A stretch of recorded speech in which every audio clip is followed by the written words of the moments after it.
All right. Hello, everyone. My name is Jenny Westerkamp. Happy Monday to those of you attending live. Tonight, we are talking about how to pass the RD exam with less stress. It is officially RD exam season, and we want to make sure you feel prepared going into this next hurdle that you have to climb in order to become a registered dietitian. So as a very quick introduction, I am the CEO of All Access Dietetics. I was also a former professional sports dietitian. For those of you interested in that area, I was most recently with the Chicago Bulls for 5 years and decided to retire to then open up a group practice this past spring called All Access Dietitians. So that's where I'm doing a lot of work around building that private practice and then also running All Access Dietetics. I am also the host of Dear Future Dietitian, our podcast at All Access Dietetics. It has about 45 episodes right now, and it's just a great thing to, do a little mental health break walk and listen to a podcast from Dear Future Dietitian. And then All Access Dietetics, as a quick background there, for those of you that have maybe never heard of it, you just found out about this event and are meeting us for the first time. We founded the company in 2009. I was a RD2B. I was actually in my internship myself when we launched the company. And since then, it has really evolved to meet the needs of future dietitians. So basically, our two main things are admissions coaching and then pass class, our RD exam prep. We also have courses around like business and career development, as well as toolkits that can help throughout your rotations or supervised practice. Plus, there's so many free resources. We have ebooks, free events all the time. We are even in the planning stages of our RD2B Summit, which is our 2-day event that we do every August. Some more details coming out on that. But I'm glad you found us. I'm glad you're here and you're taking the time to learn about the RD exam, get information, and feel more empowered and more confident as you go through studying. One more thing before we get into the agenda, if you have not heard of Pass Class is our all-in-one solution that teaches you an evidence-based method for studying for the exam called the Study Smarter Method, and it includes a tutor-led community as well, so that you can have access to a tutor at a very affordable price versus paying for one-on-one tutoring. You get a study guide called Pass the Exam Prep, where you learn the Study Smarter method, and it has all of the content that you need to know with study guide questions, practice questions, worksheets.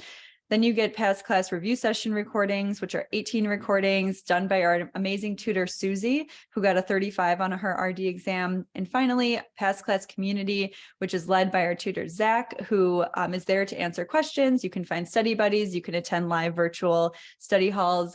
It's the complete program that addresses all the reasons why people do not pass.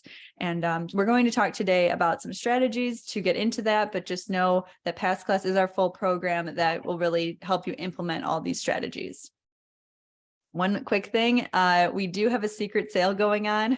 We like to have fun with the sales. And so I'm not going to tell you what the discount is or what the amount is. I would just encourage you to go to allaccessdietetics.com/pass-class. I'll throw that in the chat box now, but I would encourage you to see what that sale is. And it's a pretty good one. So if you're interested or on the fence about joining Pass Class, then you can definitely take advantage of this sale. The agenda for today is going to be getting into some RD exam basics so that you understand the exam itself. This will really help in terms of knowing how to study for the exam and help you feel less stressed. A lot of times when we just know what we're up against, and we kind of study our opponent, if you will, like in sports, you research the opposing team, you feel more confident. And that's part of what I want to do today. I do want to go through statistics around the exam, bust some myths around that, and then do 3 strategies that I think are really important to approach this RD exam and how you will study. I'll have some bonus strategies as well. And finally, there'll be time for a Q&A. I would say typically, because I do this workshop like once a month, we probably wrap up around 40 minutes in the hour. So we'll have time for questions at the end. But if you want to ask questions throughout, please do. It's always helpful for me to know what might need more explanation, and don't hold back on the questions, because I think it'll just help everyone and we'll make it so that you get everything you want out of this training. Let's get into the poll questions here and put in the chat. So tell me when you are taking the exam. I'm curious how many people here are, it's right up, they're studying for it now, or they are thinking about taking it more in the future. All right, May, June, July, May, June, July, May, June, July. Unsure when. Next week we have. Okay, so there'll be some exam day tips for you for next week. Future, second time test taker. Wow. Okay. And appreciate all the responses. So a variety, but I would say the summer right now is definitely the scene. It's RD exam prep season for sure, just with people finishing up, or maybe they finished and graduated, took a break and are studying now, whatever your journey is. Glad you're here. I'm glad you're getting this information. Next question, and then one more after this. Why do you want to pass the exam on your first, if you're a first timer, or your next, if you're a repeat examinee, on your next try? So tell me, what's your why? Like, why even bother putting in all this hard work? What is it that is important to you? Okay, we have someone starting their PhD, so they need to get it done, to start making money, to start working, to start your job, avoid paying again. Love that. Oh, I think I saw someone that was going to be a Lego RD. I'm not sure if that meant like Legos, like the company, but if so, that's amazing. The test is expensive, right? Yeah, it's what is it? $200, I think, right now. Then someone here said, I would like to get grandmothered in without a master's. I do want to point this out. This is a common myth. You don't need to pass the exam. If you're eligible to take the exam, you don't need to pass it by 2024 in order to not need a master's. You just need to be eligible to take the exam by the end of this year. So I just want to throw that out there in case anyone's really freaking out about that. You just have to be eligible to take the RD exam by the end of this year. That means completing your dietetic internship requirements or whatever it is. You do not need to pass by the end of this year if you're already eligible. You'll be able to, continue to try to pass if you don't pass this year. You just have to be eligible, get that official authorization to take the exam. Okay, and finally, I don't want to have the pressure of having to take it a second time. Yes, we want to pass on that first try or the next try. And, I always say to repeat examinees, I always say that it's like you're the closest you've ever been to passing because you have the experience of the first or second attempt. And now you can use that and sort of go in fresh with this new approach with your next attempt. Final question here, and we want to do this to get our mindset right, to understand, what our motivations are. How would your life change if you passed your exam on your first try? You kind of got into it a little bit with your answers around starting a job, but let's get a little deeper. What is it that would change? Let's say you do get that job. What does that mean for your life? Let's say you do start to make money. What does that mean for your life? If it's too personal, you don't have to answer it, but here we go. A big weight would be lifted off my shoulders. We have someone that shared that they would start putting money towards IVF and not this test. That's incredible. Self-validation, honestly. Start working from home before my fourth baby is born. You see how once we unlayer things, it gets deeper. It's not just about passing the exam. It's about so many more things that are very personal to you. And we have one more here, giving confidence that all that work that I put in was worth it. These are amazing answers. Thank you so much for sharing and helping me kind of show this idea that, yeah, you want to pass, but there's a bigger reason. And when you draw on that bigger reason as you're studying, you are going to feel more motivated. It's just like with anything that's hard, you want to have that why, you want to have those internal intrinsic motivations versus just, hey, I want to pass, which is like that external extrinsic motivation. Because that's what's going to keep you consistent in your study plan and keep you really working hard to make sure you go all in and you pass this exam. Amazing. So, oops. So let's get into some RD exam basics, and especially for those of you that are taking it sooner rather than later, so that you know what it's up against, but also if you haven't started studying yet, again, you want to understand your opponent. So minimum of 125 questions, maximum of 145. It is a computer adaptive test, which is why there is a range of 125 to 145. I'm going to get into explaining that later on.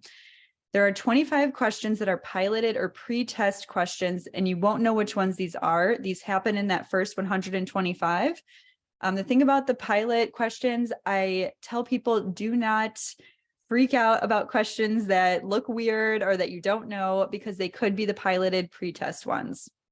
You just don't want something like that knocking your confidence during the exam. So as long as you know that, some people don't even know that when they go into the exam.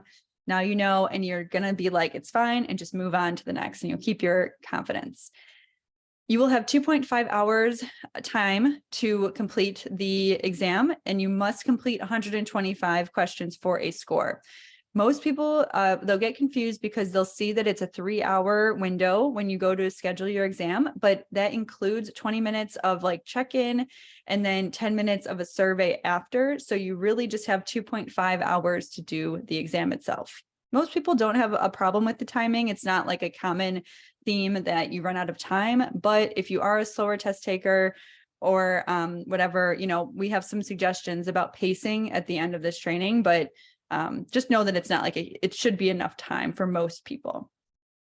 And then the domains are broken down in 4 domains. So you have principles of dietetics, which is 21, nutrition care for individuals and groups is 45%, management is 21%, and food service is 13%.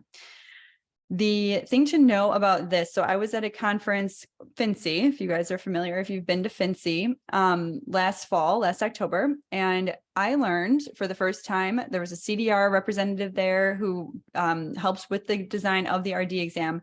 And they helped explain this to me. And I thought this was really great because you look at these percentages and you're like, cool, what does that even mean? And what this means is you will have those minimum of 125 questions. Only 100 of them will be graded because 25 will be pre-test and not graded. So of your first 100 graded questions, this will break down into these percentages. So you will definitely get 21 questions in that first 100 graded that are principles of dietetics, 45 questions that are nutrition care, 21 questions that are management, and 13 questions that are food service. That is for sure. That is what you're going to get. From there, with the whole computer adapted world, that is where it depends on a lot of different factors, but basically that, you know, you have to just prove that you're competent in those, in any of those areas, to the point that the computer knows that you have enough competency to pass the exam. So I'll just end there with that, the basics, but we'll get into computer adapted in a second. Here's the exam day setup that's similar, and this is from Pearson VUE, which is the testing center that we're affiliated with for the RD exam. For those of you that are just find that you might be nervous, I mean, everyone will be nervous, but if you feel like it would be extra for you or you'd have a hard time dealing with like the test anxiety, something that I think is helpful is seeing what the test center looks like, either seeing these pictures now or actually going to the exam center if that's convenient to you. Of course, I know some people, they might have to drive like 1 or 2 hours to a test center. So I wouldn't suggest it for that necessarily, unless that you really thought it would help. But if it is something that would be convenient to you and would help, just to see the setup, the lay of the land, and that just helps you feel like you went through a dress rehearsal before your exam day. Then on the exam itself, the exam day itself, you will have to put all of your belongings in a locker. You will not be able to study in the test center. I wouldn't recommend that anyways, but again, these are things I just don't want you to get thrown off by. You will get a note board, and it's only used after the exam, and it's erasable. You also will have a pop-up calculator on the screen that you can use when you're doing calculations, or you can request a handheld test center calculator. Don't bring your own calculator. You will not be able to bring it in. All of your belongings, like I said, will go into a locker. And then examinees will have the option to hide the timer. So if timing is something that could make you nervous, then you will have the option to hide that and then unhide it and view it as you need to throughout the exam. And then the exam score will display on a computer screen after you complete the survey questions at the end, and then you will get a printed score report from the proctor outside of the exam room. So that's how it all goes down on exam day. All right. And then a common question I forgot to add, this is all from the CDR exam handbook that's on CDR's website on their RD exam page. So definitely go there for, more details on all of this. I just pulled the most important things that I thought were good to know. The other thing that comes up as a question that I forgot to add was that you can not go back to previous questions. Like once you answer a question, you keep moving forward. And that's part of because it's a computer adapted test, but just know that you cannot go back after you answer. Oops. Now let's get into statistics around the exam. I pulled statistics for the first time pass rate. There are other pass rates. I'll explain kind of why I didn't share those, but let's guess in the comments what you think the first time pass rate is. So the first attempt for examinees. 2/3, so 66, 60, 68, 66, 70, 50. Okay. Got some 75. So we kind of have all over the place between 40 to 75 here. Here is the statistics from the last reporting period, which is June 2022 to December, at end of December 2022. Okay, so the last 6 months. They haven't reported yet on these next 6 months until later on this summer. So in that, you can see that the total for the first time pass rate is 67.9% from this testing period. And that's with about 2,800 total tests. If you dig into the data, first you'll be like, oh, wow, it's so much less if you're in a dietetic internship. Well, it's deceiving because this is where most of the tests happened, was people with dietetic internships. So we can see how this might change as these new graduate programs come along and there's more people going through those GP programs, and then we can see. But really, you can see that this is just very similar to the total. And then these ones are a little higher, but they also have much less people that have taken, that are included in that stat. So I just wanted to point that out. But yeah, I would say overall, if you just want to say 67, 68%, I say all that because, the pass rate for the first time is that the pass rate for people when they continue to take it is, there is data on that, but it's confusing because it depends, like it's just saying like how many people will pass on their, multiple attempts. It's something like 33%, but the problem is that it's just including people in those numbers that keep not passing, and that number's smaller. So it keeps bringing down the percentage because the impact of that one person failing is really affecting the overall stat. Anyways, the whole point of that is, yes, it is probably similar in pass rate for like an individual on the next attempt, but if you change your method or your approach on your next attempt, that's obviously going to have a different outcome. It's the people that continue to try to take the exam over and over again with the same method that is creating these repeat, issues. Or there's a few other issues of reasons why people don't pass, and I'll get into some tips on that. But overall, I would say you want to do your best to pass on the first exam, of course, but also know that if you are repeat, you need to change up your method. And I think that will help you get the best results. So here's the typical approach. Typically people will look at Facebook groups, talk to their fellow classmates, they'll listen to what their friends did. They'll say whatever like the most popular thing is. They'll end up trying to memorize a study guide. They'll just take the binder, they'll highlight, make flashcards, rewrite notes. They'll just try to memorize it. Then they'll get overwhelmed because it's a lot to try to memorize. They'll buy another tool, add something onto that, get overwhelmed again, buy another tool, get overwhelmed again. And the overwhelm is kind of coming from the fact that they don't have a plan or method. They just try to memorize and take thousands of practice questions. And while that could technically work, it is not good for someone that wants to prevent a fail, meaning that you want to do everything you can to study in the way that the exam says, because 1/3 of you won't pass on that first try. And we want to avoid that by having the best possible approach. And so what ends up happening is people will take the exam with no idea if what they did will really work. They just kind of put it all together and and then at that point, that's where like the overwhelm continues because they just don't know if it's going to be enough. So here's the better approach, and we'll get into some of these strategies today. I think number one, you have to understand the RD exam itself and why it's different than your college exams or previous exams. You also need to reflect on your own learning in your past, answer some questions that will help you figure out your best study plan and approach. Then create that plan, follow that plan with accountability. Your plan is only as good as how much of it you actually do. And then as you do this plan and program, you will feel increasing confidence throughout. You won't feel overwhelmed. You will feel more confident. You'll retain the information better. And you'll know that you took the exam knowing what you did was best for both the way the exam is set up, as well as for you, your individual learning style, your way of sticking to your study plan. So we want the better approach. Here are 3 strategies to pass the exam with less stress. Number one, understand that this isn't like a college exam.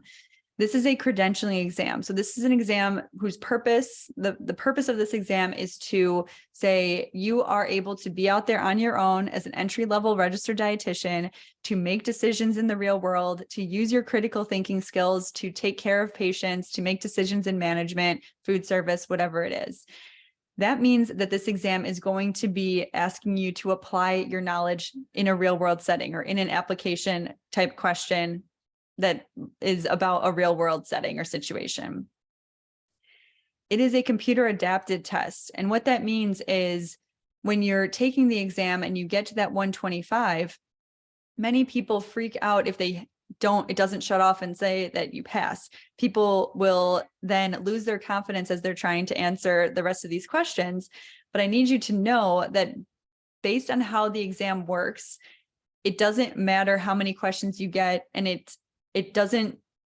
random in that we don't know how easy or hard your first 100 questions are. And that's like random and not disclosed by CDR and how that works. And so it depends on what questions you actually got served, how you did on them. And then those next 20 questions are meant to just help the computer know, and it's going to adapt to know how many more, which types of domains you need to get right in order to pass the exam. Here's what you just need to take away from all this, because you don't need to know, oh, this is how it adapts or how the algorithm works, because we don't, it's not disclosed. But here's what you need to know for studying or for the exam rather, is do not lose your confidence when you go past 125, even up to 145. Do your best to keep answering the questions with the same strategy and the same confidence as you have before. It doesn't mean anything. People have failed at 125, passed at 125, failed at 145, passed at 145. It all depends on the questions that you were given, your performance and all that. And if let's say you were given like easier questions leading up, you just need to answer more questions correct in order to show competency. So it has nothing to do with the fact that like, oh, you did terrible on the first 125, you need to answer more. Please trust me on this, and just know that you should not lose your confidence with this. And this isn't something that happens in college exams, so that's why you want to be prepared for it. The scores are weighted. So yes, there are the different percentages of the domains, but then you will get a weighted score for domain 1 and 2, and then domain 3 and 4. And you have to show enough competency in both those divisions in order to pass. Now you might think, okay, food service is only 13% of this exam, but I am terrible at food service calculations, but it's only 13%. I know I need a roughly 80%, which is sort of the myth that you need about 80% of the questions right to pass. That's a myth, like I said, because it depends on how hard the questions are that you get. But, with that, then you're thinking, oh, I don't need to study food service. It's such a small component. I'll be fine. I'm really good at these other areas. Because the scores are weighted, you have to show enough competency in all of the areas in order to pass the exam. So you have to know that you've identified your weaknesses and you've fixed those in your studying. You will likely be choosing between 2 right answers. This is what always comes up when I was speaking to people that had not passed the exam, right? When we were getting into the RD exam space in like 2019. I was on these free 15-minute phone calls. I said, hey, I want to give free advice to people that have taken the exam and didn't pass, because I wanted to understand, why are they not passing? What was their approach? And so many times they would say, I always could narrow it down between two answers, and I didn't know which one was right. This is where they are purposely designing the exam questions like that, because they want to know if you have the highest level of critical thinking skills necessary to choose the more right answer. And if you had the knowledge, you can get it to those two, narrow it down to those two answers. But if you have the critical thinking skills, then you can choose the right one. And that's in the real world, where you will have to have a couple different options and you'll have to choose the most right answer in that situation. And that's where critical thinking skills come into play. Oops. Sorry, I just clicked something here. Let me just fix that. Okay. Oops. And then you will likely see topics that you have never seen before. So you need to understand this, because one, they could be pilot questions.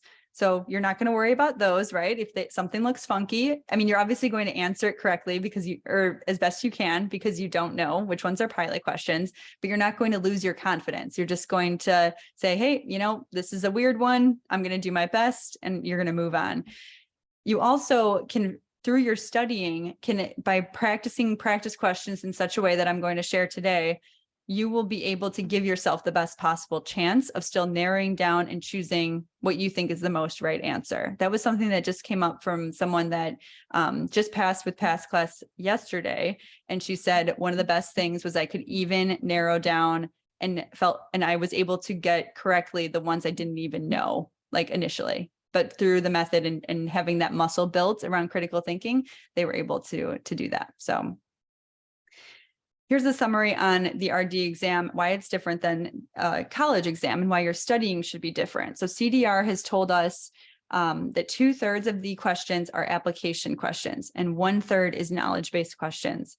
So understanding that that's different, it's kind of like saying your study plan should be 2/3 application, 1/3 knowledge. A lot of times people just know how to study for knowledge and memorizing, and that's 1/3 of the application or of the exam technically. So how do you make your study plan so that 2/3 of the time you're using application, which goes into active learning skills, doing practice questions in certain ways, and forcing yourself to prove that you understand and can apply that information. Let's get into the second strategy, which is reflecting on your past experiences. For you specifically with learning. And of course, I just messed up my screen, you guys. I blocked the chat, and the chat is all over the screen, and I don't know how to get rid of it. Here we go. All right. Sorry about that. All right. So the first question. So these are questions that we suggest to any student and to our past class students around when they're learning the Study Smarter method and they're trying to figure out, how to approach this. So number one, think about where you had weaknesses in your training or your experience. You can look at the CDR outline, which is on the CDR's RD exam page. You can look at that outline and you can see, okay, where did I have weaknesses in my training or experience? Did I never really have experience in this area or within this topic?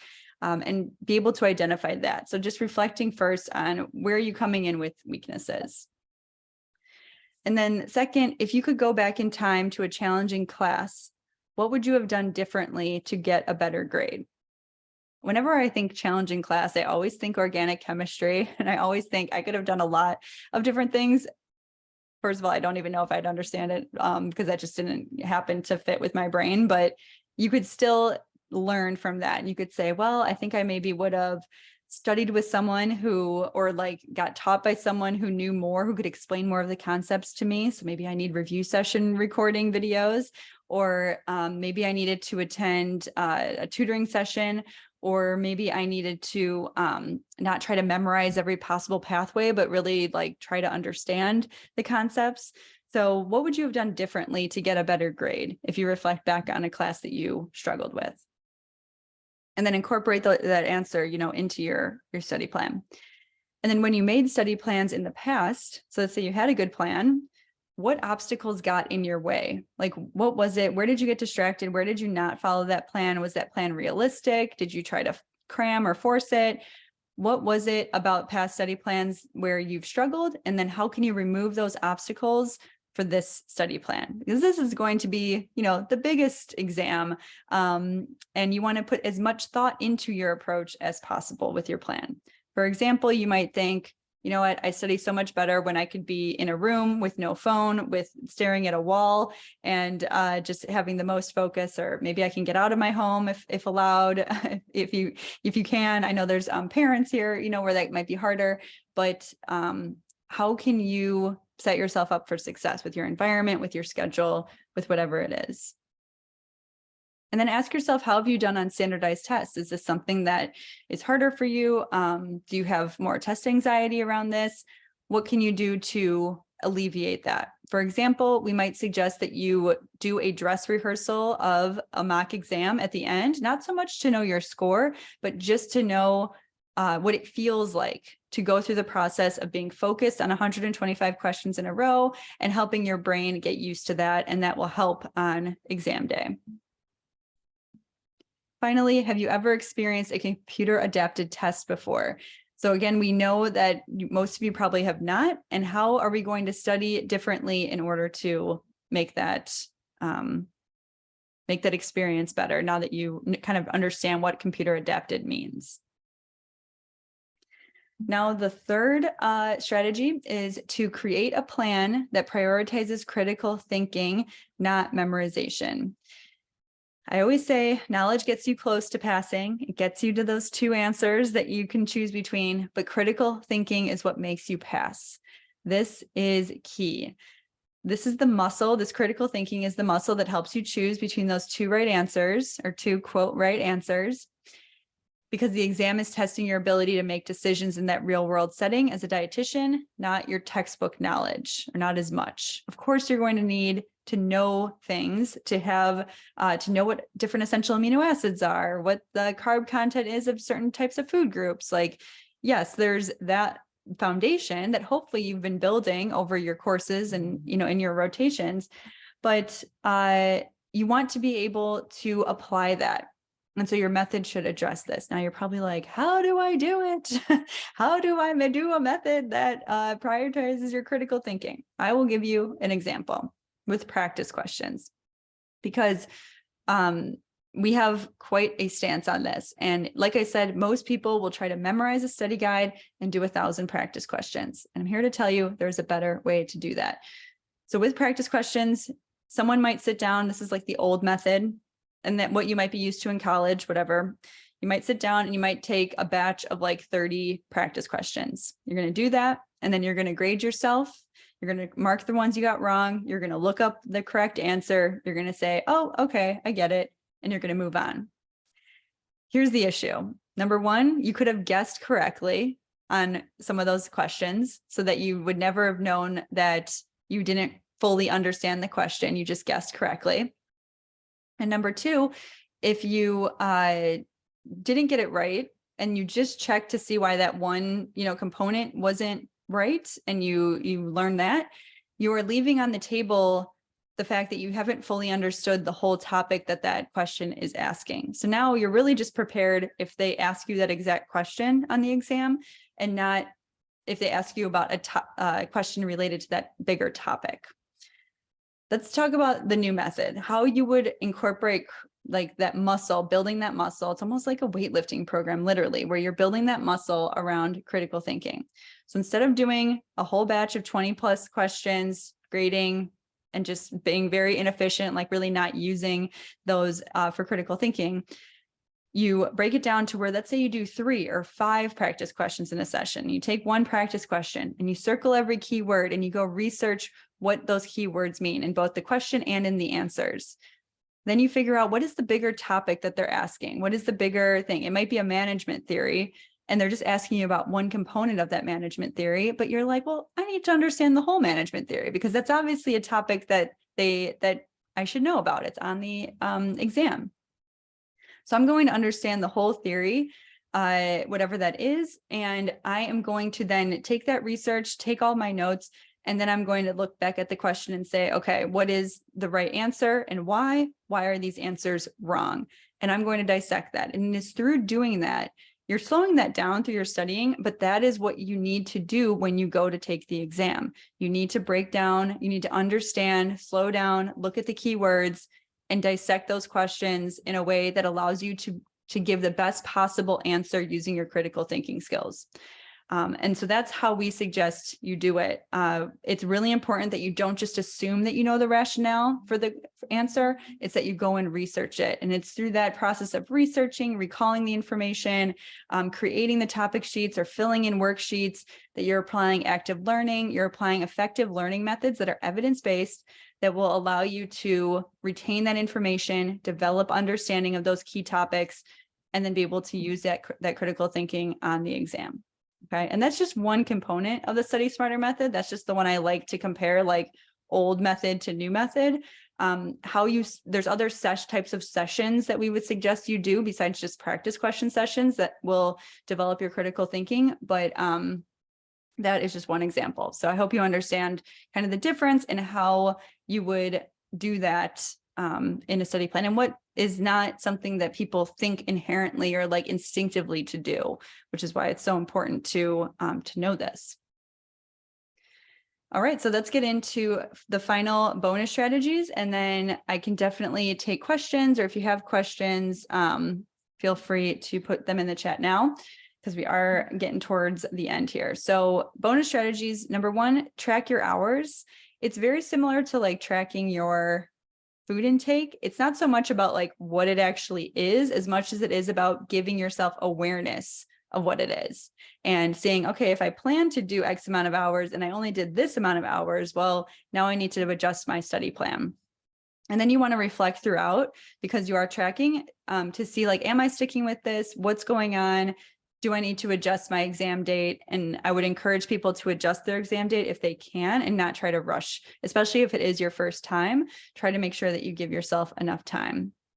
And maybe you were very optimistic about your study plan before, and then reality hit and you haven't been doing it like you thought you would. So then you adjust it for that, and don't just not change the exam date. Then request test accommodations if applicable to you. This is something that I would suggest, if you have any level of anxiety or test anxiety, learning disabilities. We've had students that are colorblind or speech impairment, vision impairment, whatever it is. And of course, if you might be totally comfortable with this and you've already dealt with this before, and that's great, but just know to explore this, to make sure that you get the proper test accommodations. It can be the difference. We've had people that just chose not to do the test accommodations for this, even though they maybe had them in the past, and they didn't do it, they didn't pass, they got the accommodation, they took it the second time and they passed. So I just want to encourage you to use those resources, and you can go to the CDR RD exam handbook, which will have more information on how to do that. It usually just requires a healthcare provider letter and to be able to submit for that accommodation, which could be unlimited time, a different room, or a snack break, or whatever it is. Then you want to plan for 145 questions and check your time at every 20 minutes. I suggest this, and then I suggest a 1 question per minute average. What does this mean? At question 20 or 20 minutes in, you should be at question 20 roughly. At 40 minutes in, you should be at the 40th question roughly. Some questions will be quicker, some will be longer. So that's why I just say an average. And then finally, answer all 125 questions at minimum. If you do not, you will not get a score. And that has been the difference for people when they took it and they didn't pass. So I always like to mention that. All right. So that was the final strategies. As a summary, we talked about how you want to make sure you understand the RD exam, and it's not a typical college exam. You want to reflect on your own learning and your plan and how you need to set it up so that you can go in with less stress. And then the third was to use critical thinking skills, not memorization, as your primary way of doing things. We talked about the practice question example. The other thing that comes up is people will do the practice questions. They'll do so many of them, and they'll start to memorize the right answers, which is even worse because you're just memorizing again and not actually proving to yourself that you understand the larger topics. And so then I had these bonus strategies here. We talked through stats, through exam day, notes, and just the overall design of the exam. So I hope you got a lot out of it. And then I will take questions now, but just before everyone goes, as a reminder, if you do want past class, if you're interested in joining us, head to the page for the secret discount code that's on there, and that's at the top of the chat. And then I will say too that we do have an exam boot camp, so watch your emails for that. The exam boot camp will be this 2-hour event on May 7th, where past class tutor Zach will be running a practice workshop. I'll be there as well, adding more strategy and getting a little bit deeper into the study method. And that is on May 7th. There's some promotion on it already, but you can also find it on our website under free events. It's just under there where you can get a ticket for that. And then heading to the secret sale. Okay, I have some questions coming in. What else did I want to say before I get into the Q&A? Yeah, the exam boot camp, and then the secret sale. And on the past class page, you can actually get samples of past class. It's at the very bottom of the page, and you can get a sneak peek into the worksheets, the review session recordings, into a study guide from the whole MNT study guide from past class. So if you want like a taste of what everything looks like before you purchase, that is now on the past class page. And there's a 3-month payment plan we just added as well. We used to just do 2-month payment plan. Now we added a 3-month, so that makes it easier to pay for the program. All right. Oh, and that was a question. I just opened up the chat because I couldn't see it when I was doing it. So here we go. Is it better to focus on one domain or study 2 simultaneously? We don't say study by like domain. We say study by topic, which is why our study guides are like structured by topic from the CDR outline, because there are times when you're actually dealing with 2 different domains in one topic. So I would say, I guess to answer that question, I would say, oops, oh no, what did I do? So, wait, what did I do? Hold on. A phone call came in, so I had to get rid of it. Let's see. How do I go back? Here we go. Sorry, guys. I've never had it pause. Oh, here we go. Sorry about that. So yeah, I would say just doing it by topic. So you can do, multiple domains at once is fine. And it will help to be able to connect the dots between different concepts and the domains. All right, we have a question. Okay, someone that's in past class currently explaining conglomerate sheets. I would say that's probably, if you can ask that in the community, that would be better, just to go through that. And also there's a past class FAQs that will be able to explain that more. But Zach, I believe if you search conglomerate in the community, he's addressed that. It's somewhat in-depth explanation, just to go there for that. All right, and then Hannah asks, she just got past class, so realistically, how long do you think is appropriate length to get through past class? We suggest 8 weeks, and that's if you've kind of like have not even studied in your program or anything. If you study in your program, you might have like a little bit more of a head start, just with like going through maybe the study guides or watching the review sessions. So I would say 8 weeks is just our very general number, but you want to make sure that you watch all the review session recordings, read the Study Smarter method, and do all the Study Smarter method practice questions using the method. That's like the bare minimum. So however long it takes you to do that. And then in addition, of course, like going through the study guides and doing those focus sessions, those review sessions. What is the pass rate for people who have used past class? This is a tough one because not everyone responds to us, unfortunately. We've had like 2,500 customers, and no matter how much we try to email, some people don't share. And I don't know if they unsubscribe from our email or maybe they didn't pass. I'm not sure. So I can't give you like a hard data backed like number, except that we have been able to, from the responses we get, we have a 92% pass rate. So take that for what it is, but just know I can't say like that every single person responded back to us. Unfortunately, we don't know how to get people to respond back. You know, when you get those emails like, tell us your feedback about your yoga class, and you always ignore them. I feel like that's what's happening, unfortunately. So sorry, I can't give you a direct answer. I just don't want it to be misleading when I say the 93%. But people are very, very happy, and people that have taken the exam multiple times and then come to pass class, they pass. So just anecdotally, so that's our success rate.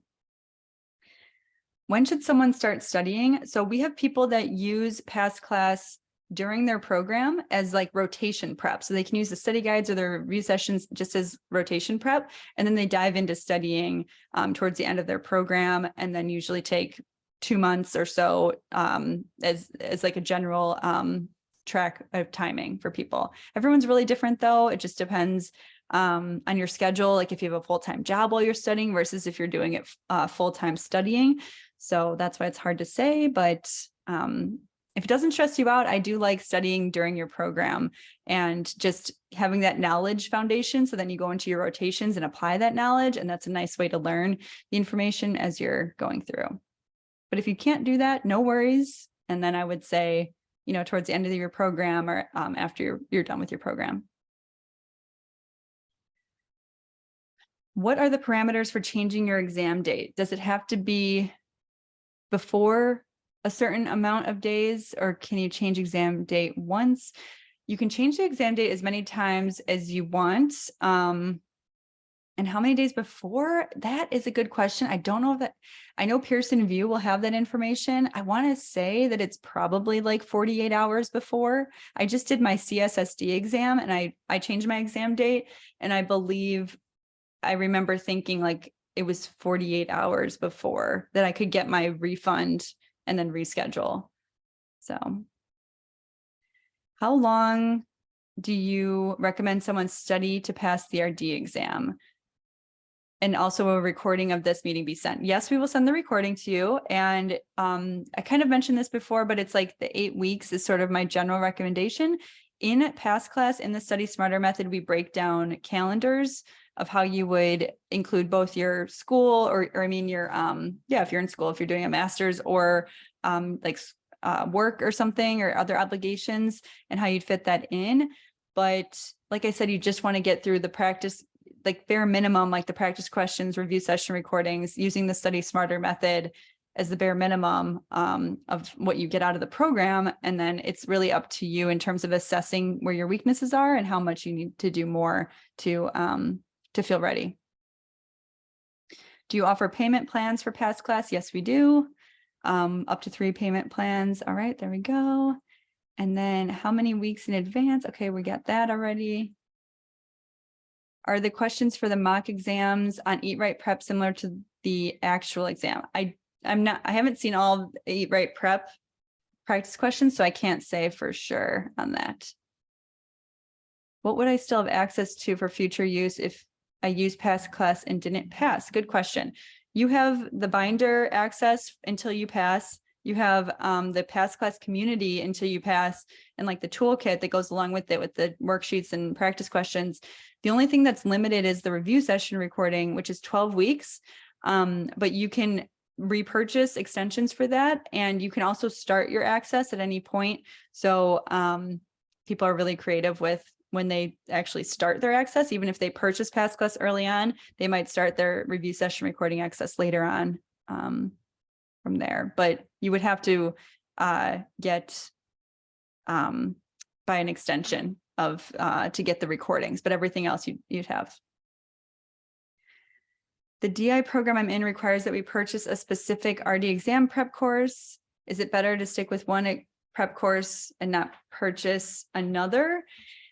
Yeah, I mean, we designed it so that you wouldn't need anything else. If let's say you did have another study guide or practice question source, as long as you knew the method and you could use that study guide as maybe a reference, although you wouldn't need to because Pass the Exam Prep has everything you need.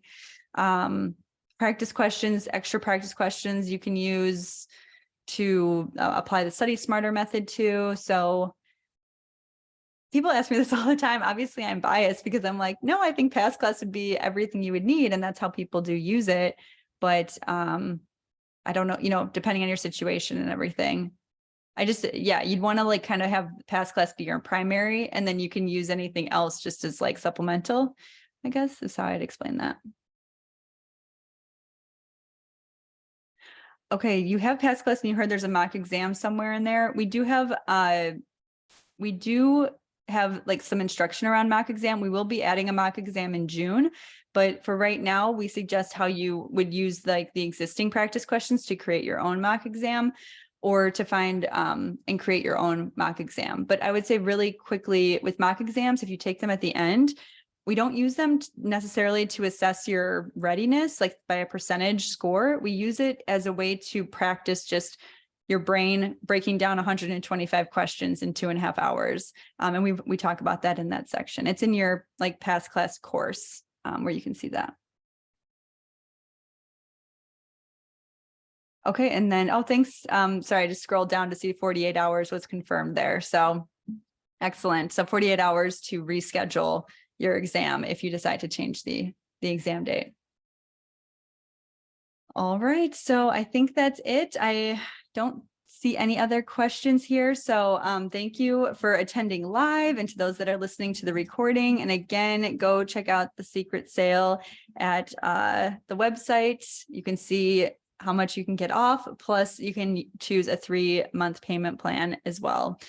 Thanks again for being here. We hope to help you, even if it's just in getting our samples of past class that's been downloaded now 10,000 times, and that's at the bottom of the past class page. So I encourage you to at minimum get those. They're free.